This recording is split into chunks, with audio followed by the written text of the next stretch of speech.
The battle for the southeastern Ukrainian city of Mariupol has intensified, with a major assault being waged at the Azovstal steel complex.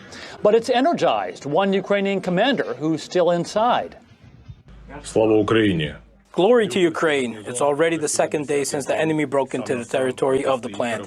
There are heavy, bloody battles.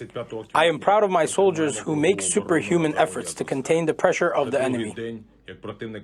Ukraine says Russian forces are using heavy artillery to blast holes into the thick concrete walls of the plant, where hundreds of civilians, including children, remain trapped. Russia now says it will open up humanitarian corridors to allow more evacuations from Thursday through Saturday. Ukrainian President Zelenskyy says over 300 other residents of Mariupol have been evacuated, and they're settling into temporary shelters and receiving much-needed aid.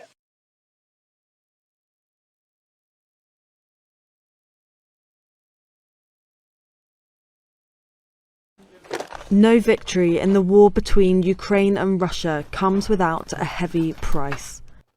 The eastern city of Kharkiv is occupied by Ukrainian forces once again, after Putin's army was pushed back from the second largest city. But when they recaptured the area, this is what they found. Dead bodies lying unclaimed and unexplained. A charred corpse propped on an anti-tank barrier. Russian corpses arranged in the Z invasion symbol. Some of these acts could be considered war crimes for disrespecting the dignity of the dead. Ukraine claims to have regained control of at least 11 villages in the Kharkiv region. Some of them were occupied by Russian troops for more than 2 months.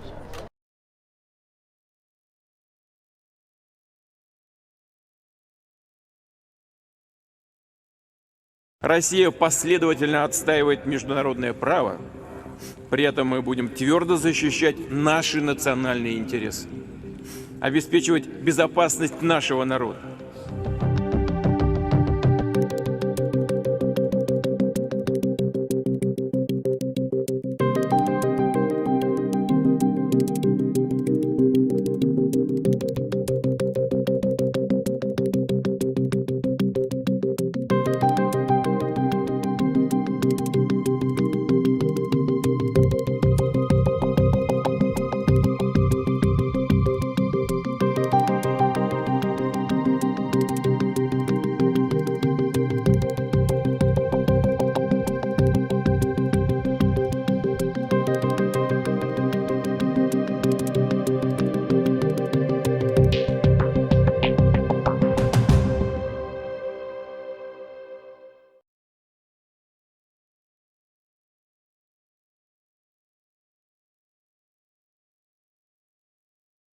Now, there have been scuffles at the Al-Aqsa mosque compound in occupied East Jerusalem after Jewish visits resumed after Ramadan.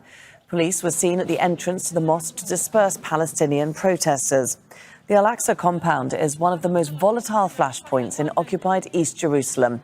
In 1967, Jordan and Israel agreed that the Waqf, or Islamic Trust, would control the compound, with Israel responsible for external security. Temple Mount, as it's called by Jews, is revered by worshippers who pray at the western wall of the compound.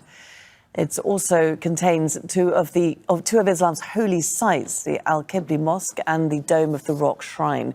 Only Muslims are allowed to pray inside the compound. Jews can pray outside. The Waqf allows non-Muslims to visit the compound at certain times, 5 days per week, under its supervision. Ultra-right-wing Jewish groups were allowed in during the Passover holiday. Palestinians are concerned that the site's Muslim identity is increasingly being threatened by groups attempting to pray there illegally.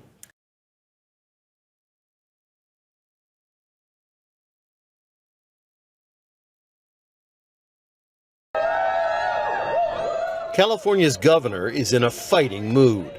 I think folks should really be pissed off at this moment. Gavin Newsom says California will be a sanctuary state for women seeking abortions from around the country. We will not be defeated.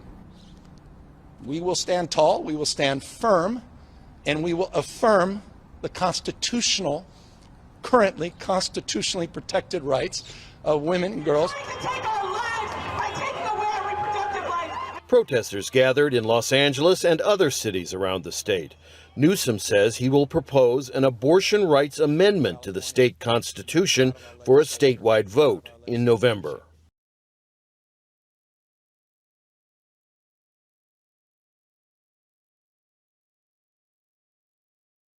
It's an iconic piece of kit that has marked a new auction record for sports memorabilia.